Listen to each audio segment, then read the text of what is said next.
Kenapa sih aku sering bangkrut gitu? Menurut Pak Deden kira-kira. Oke. Kalau melihat Bentar, ambil napas dulu. Kan kita juga tahu ya, Syaihuna juga seorang apa sih namanya, pengusaha ya? Ya, pengusaha. Dulu tuh buka fotokopi apa percetakan sih sebenarnya? Sekitar tahun berapa itu? Dulu itu tahun 87 ya. 87-an itu. Nah, kira-kira nih sahabat Muhajirin misalnya, dia kan nggak cuma sebagai pengguna jasa dari Takodum ya. Mereka juga bisa kerjasama. Sebenarnya, Pak Den, kerjasama paling gampang apa nih yang bisa dilakukan oleh sahabat Muhajirin dengan Takodum? Misal pengen punya bisnis sampingan gitu lah. Ya, bisa lah. Kalau di Contohnya? Takodum ya, sebetulnya Takodum, lembur adalah sarapan. Oke. Assalamualaikum warahmatullahi wabarakatuh. Assalamualaikum warahmatullahi wabarakatuh. Nah, kali ini Ngamangkong kami hadirkan kenapa ya? Manajer dari percetakan dan penerbit Takodum, yaitu Deden Miftahul Falah. Biasa kami panggil Obos. Obos dari mana? Iya, soalnya aku nggak tahu tadinya. Karena dia bosi ya. Aduh. Apa tuh bosi? Bosi itu suka pemerintah, Pak. Dia nggak sadar sifatnya sendiri ya. Kalau itu kan tugas. Oh ya, tugas Pak, iya. Tugas Pada manajer. akhirnya iya nunjuk-nunjuk Pak ya. Nanti giliran disalahin dia aja ya. Iya. Nah, Takodum itu kan fungsinya sebagai divisi usaha dari yayasan. Ada di bawah divisi usaha. Divisi usaha ya. Unit usaha lah. Salah satu unit usaha. Ya. Yang lain tuh ada apa aja sih selain Takodum, Pak? Ada percetakan, kemudian ada roti. Roti ya? Iya, roti rosan disebutnya itu. Iya, rosan. Roti santri. Roti santri. Ya. Terus air minumnya kenapa rosan juga, Pak? Emang air minum? Nah, dulu itu gabungan. Kalau nggak minum roti, masa nggak minum airnya gitu. Jadi ada rotinya, ada minumnya juga. Kan bisa dijadikan kayak energen, Pak. Minum makanan bergizi. Bisa jadi. Iya. Berarti namanya bukan rosan kalau gitu. Apa dong? Jadi- Misan. Apa tuh misan? Minum santri. Oh, minum santri ya. Ada roti, ada air, Ya. ada apa lagi? Kemudian ada kafenya, Kafe ajengan ya. ya. Terus ada galeri Al-Muhajirin ya. kemudian ada Muhajirin Farm ya. Muhajirin Farm. Terus Muhajirin Farm, kemudian ada Muhajirin Mart juga. Muhajirin Mart itu apa?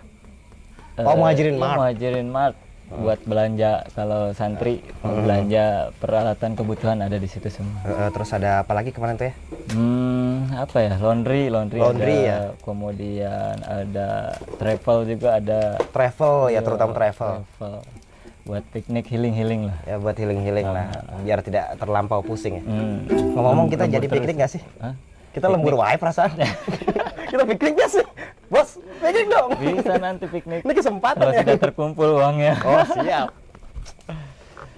Ada Oke. KBIH, ada travel, ada apa lagi nih? Apa lagi ya? Udah sih. Banyak ya unit Banyak, usahanya. iya. Oh, itu Alhamidi. Alhamidi itu apa sih? Alhamidi itu uniform buku lah ya. Oh, Intinya untuk itu. kebutuhan seragam dan Ya, buku-buku ATK, ya. seragam itu ada di Alhamidi semua. Iya, iya. Kemudian apa ya? Konveksi. Konveksi juga ada. ya. Konveksi namanya apa sih, Pak? Konveksi. Kita panggilnya ya, konveksi doang, Konveksi perasaan. Al-Muhajirin namanya. Konveksi Al-Muhajirin. Iya.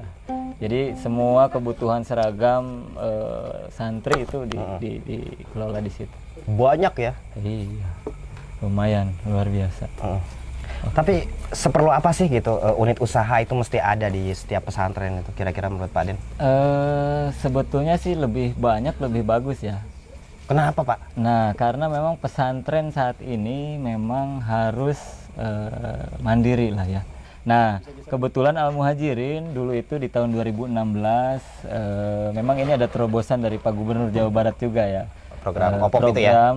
Ya, Gubernur Jawa Barat mengeluarkan program One Pesantren One Product atau yang sekarang disebut OPOP ya. Iya. Nah, itu dari situ mulai bergeliat lah usaha di Al-Muhajirin. Karena waktu dulu itu yang diikut sertakan adalah percetakan Takodum Al-Muhajirin. Terus menang ya? Ya, Hore alhamdulillah banget ya menang. nih, hore banget. Hore banget. Gimana lagunya kalau senang? Hore. Nah, itu lah ya. Hore. Pak, Kaspon, Pak. Aduh. Nah, itu ya. Jadi 2019 kita ikut program itu ya. Kalau pertama ikut itu saya apa ya? belum. Kebetulan wakilnya Pak Deden juga ya untuk mewakili Takodum Ya, percetakan ya. dulu itu Al Muhajirin mengutus di saya ya Pak Deden sebagai gitu. Dari sudah diberkati dulu ya. Gitu. Sama Syekhuna diberkati gitu, berangkat. Ya, ikut berangkat gitu. Berasa dikirim jihad nggak sih? Jihad sih enggak ya, kayak apa ya? Diutus kayak, gitu. Ya, diutus untuk apa ya, mencari ilmu lah. Oh gitu, niatnya mencari ilmu Pak ya? Iya, niatnya mencari ilmu, mengabdi ke pondok gitu. Betul. Ya. Nah, awalnya itu OPOP itu saya nggak tahu apa itu OPOP kan, One Pesantren, One Product. Kirain saya itu bantuan. Oh, ternyata bikin proposal, cair dapat uang gitu kan. Oh gitu, ternyata itu kompetisi. Lomba. Oh, lomba. Saya kan nggak tahu lomba usaha gimana. Belum punya apa ya? Dasar itulah. Belum punya dasar ya. Dulu khidmat di pesantren sebelum di Takodum di bagian apa, Pak? Nah, saya tuh 2010 ya, 10 awal itu disuruh dagang di sekretariat saya. Di sekretariat.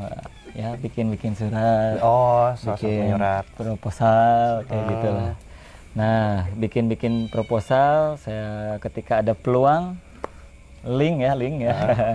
Saya buat tuh proposal pengajuan untuk percetakan mesin-mesinnya. Itu tahun berapa ya? 2018.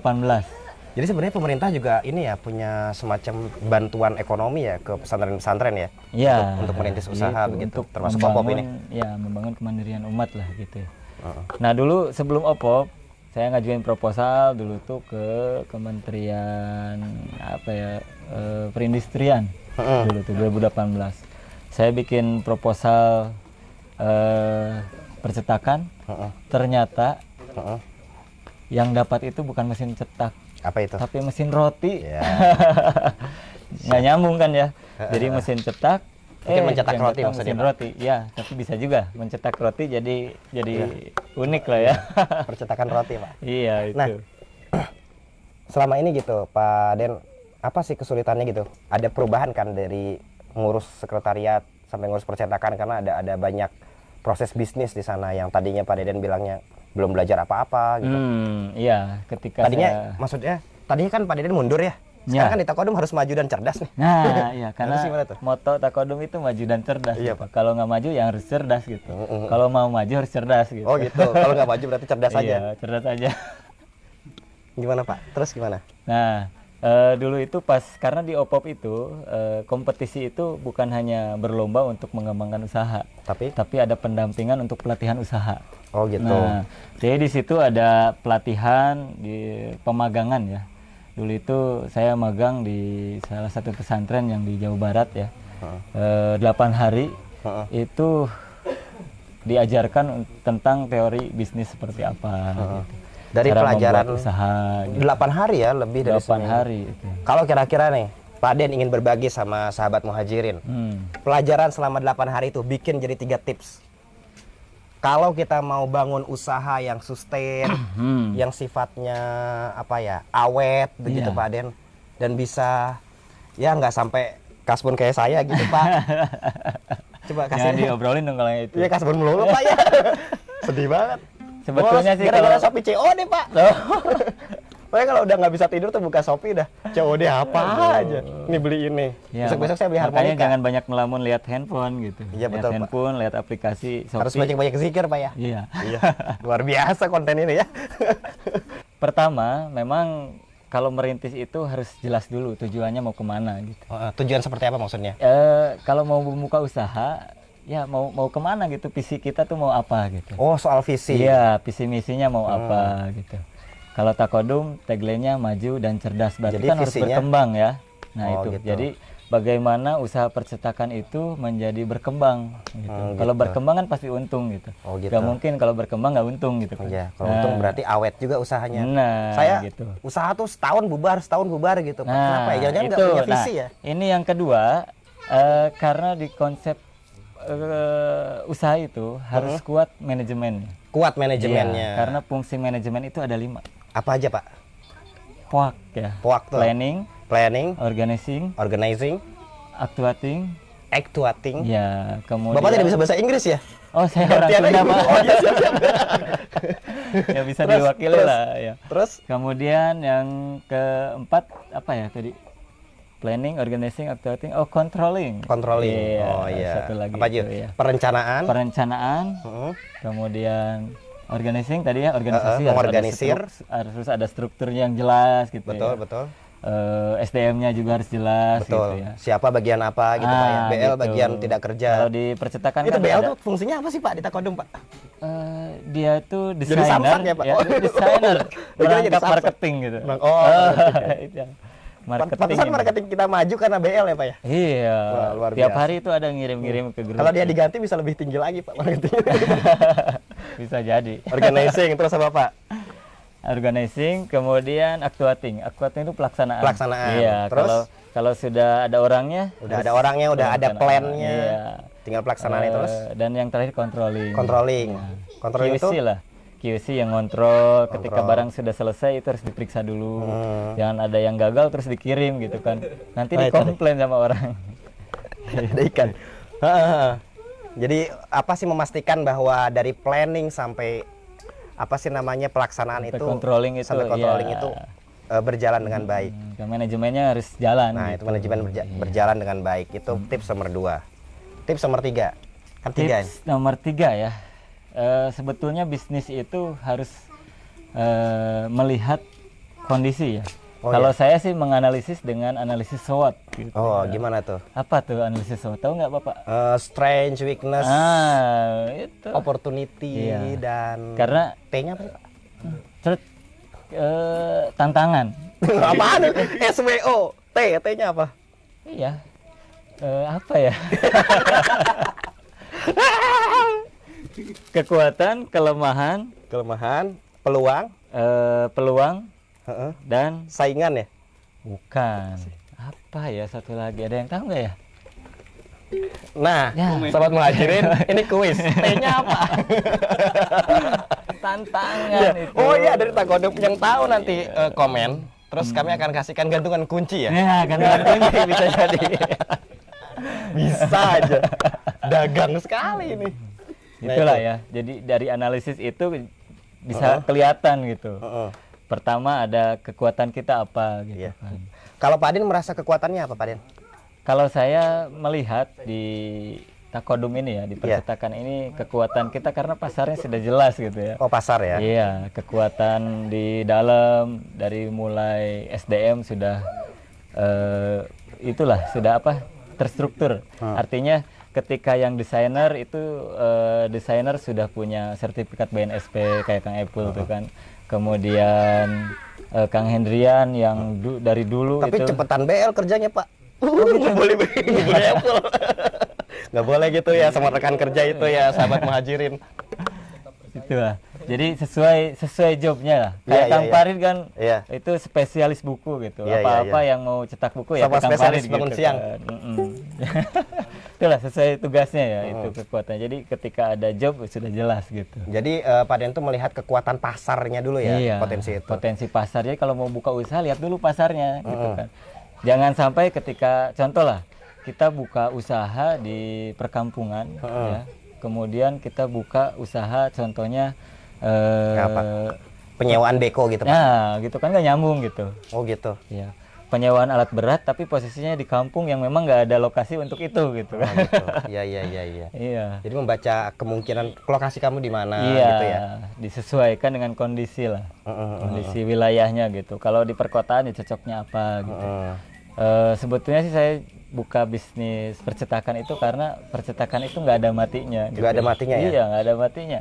Mau kapanpun, dimanapun pasti pakai jasa percetakan gitu. Mau buka usaha pasti bikin brosurnya, bikin bannernya.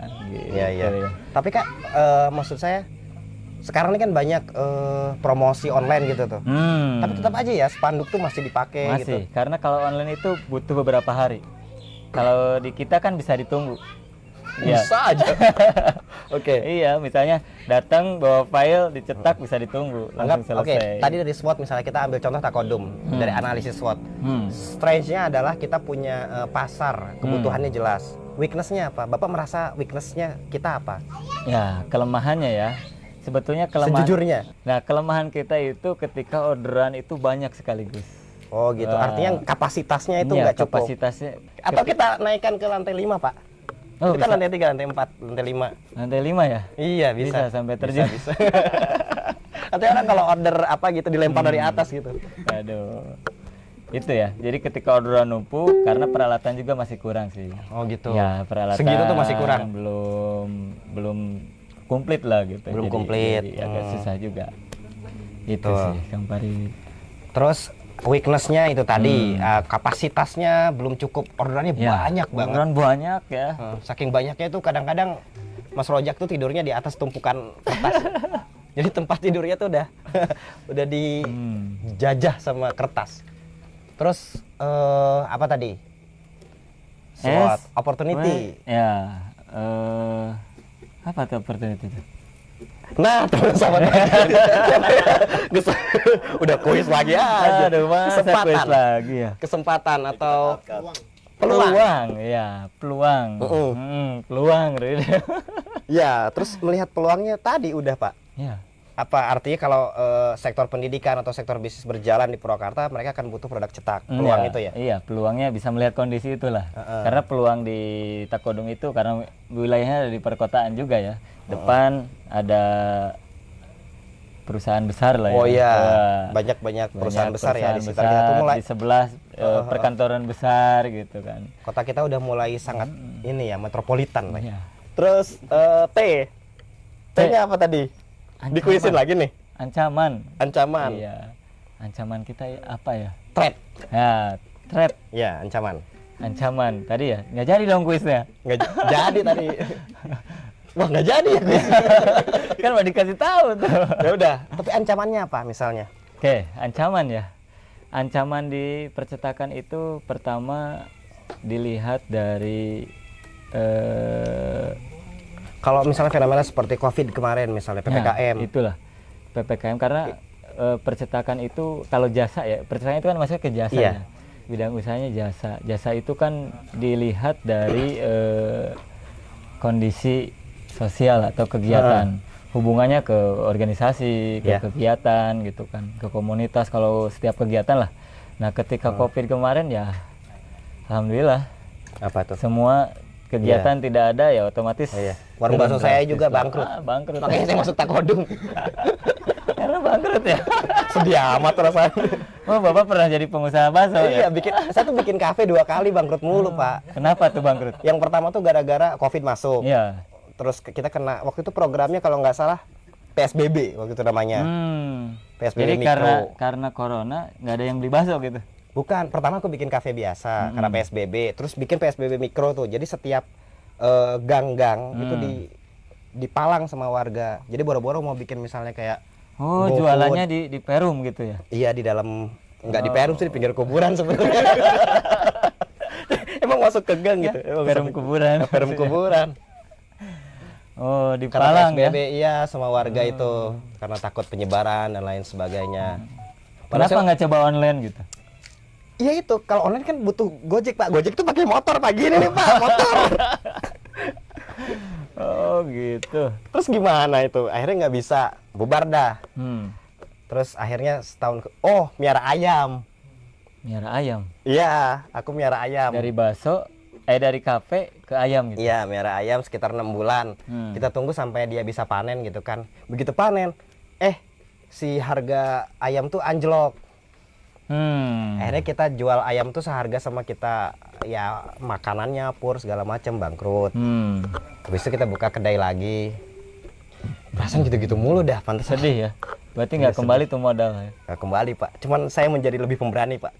Berani untuk datang pada Deden, pekerjakan saya. Saya sudah menyerah.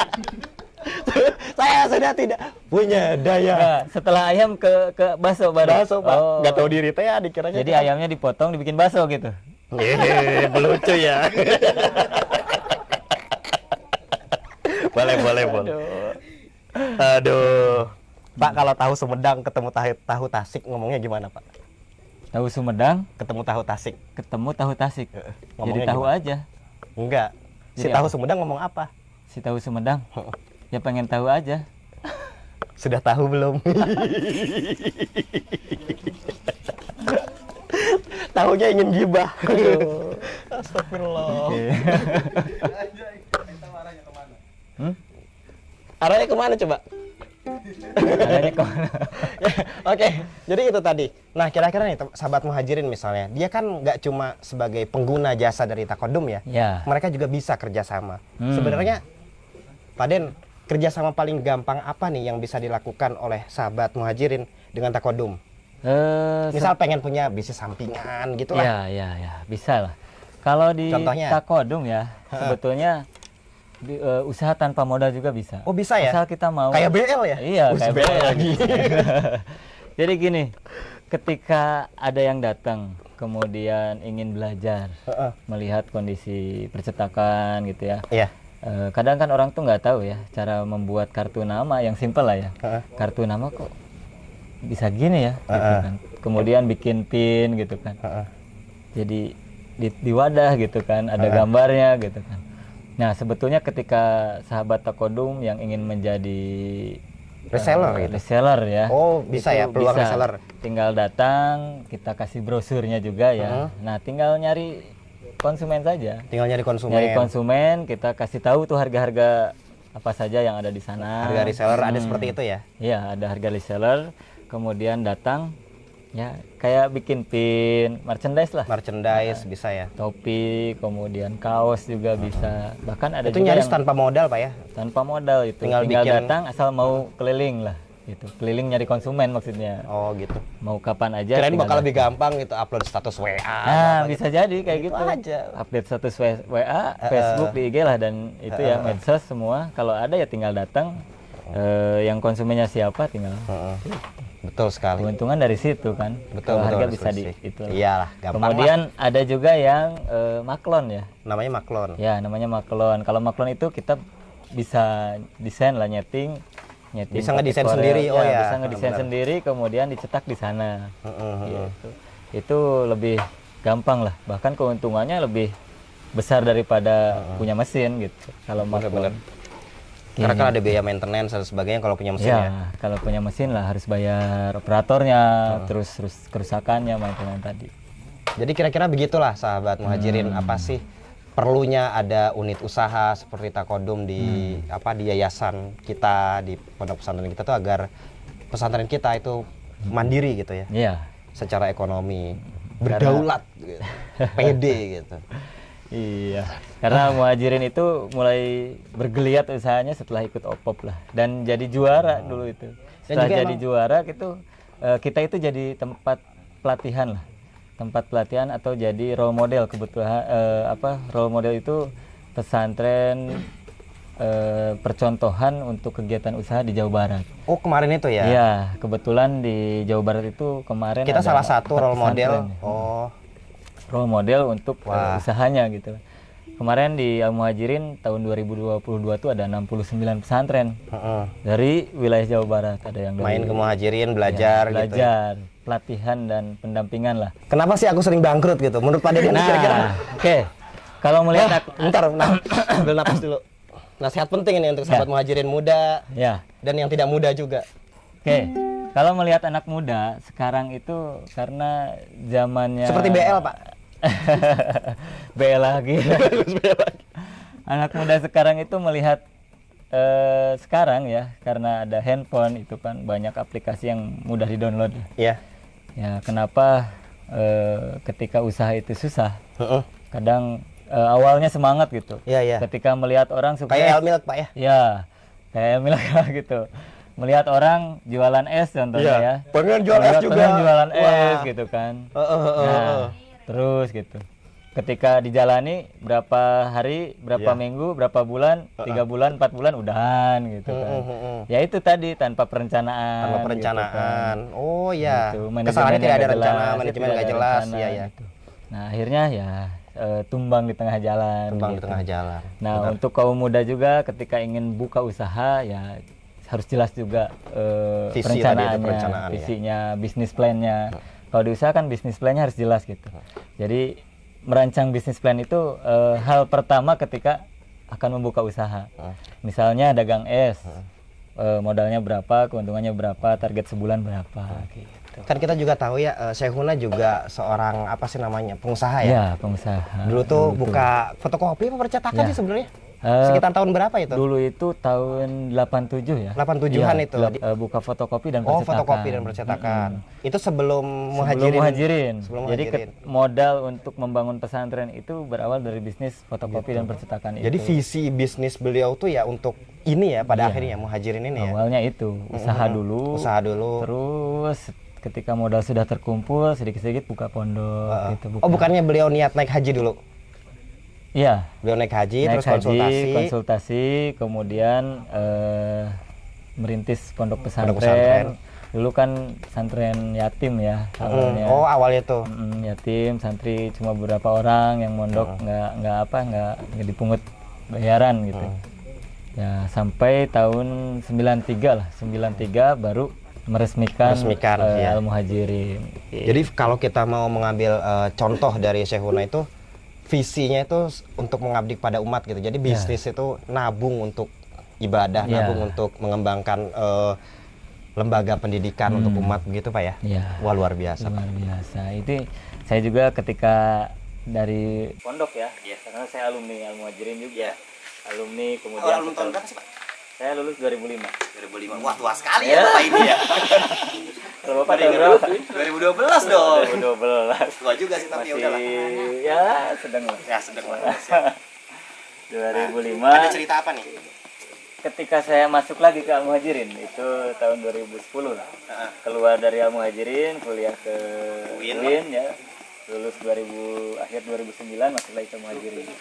Nah dari sana saya sering ikut sama Syekhuna ya kemana-mana gitu, lihat peluang usaha lah.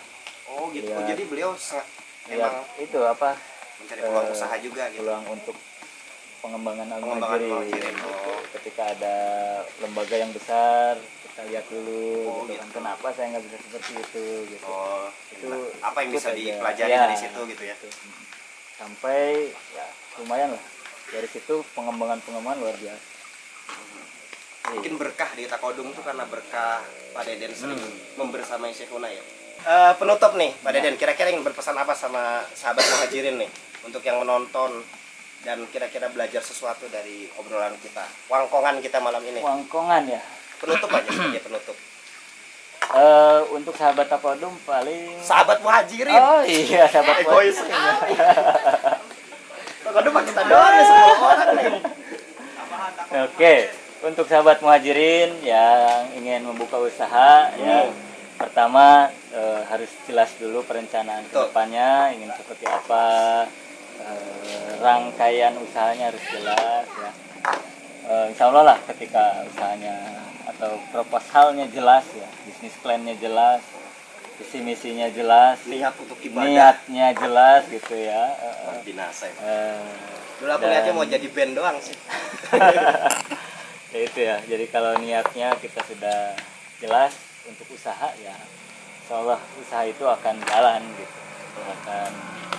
Allah bukakan jalan ya, jelas dan harus istiqomah juga gitu. Nah, jangan sampai karena usaha itu naik turun lah, kadang ada untung, kadang ya kita rugi. Untung banget, enggak, rugi. Siap. Kadang untung banget gitu, kadang rugi banget gitu. Tapi ya itulah dinamika usaha ya, ada untung ada rugi gitu. Ada siang ada malam gitu. Dan perempuan ada laki-laki gitu. Apa sih? Apa ya maksudnya? Oke, terima kasih Pak Deden. Dengan ini Ngawangkong edisi ketiga akan ditutup oleh sebuah lagu. Di Takodum semua dilayani, dari spanduk sampai gantungan kunci. Itu karya siapa itu? Karyawan Takodum terbaik bulan ini. Baik, itu saja. Terima kasih, saya Ahmad Farid dan Deden Mutaufala. Kami pamit undur diri. Assalamualaikum warahmatullahi wabarakatuh.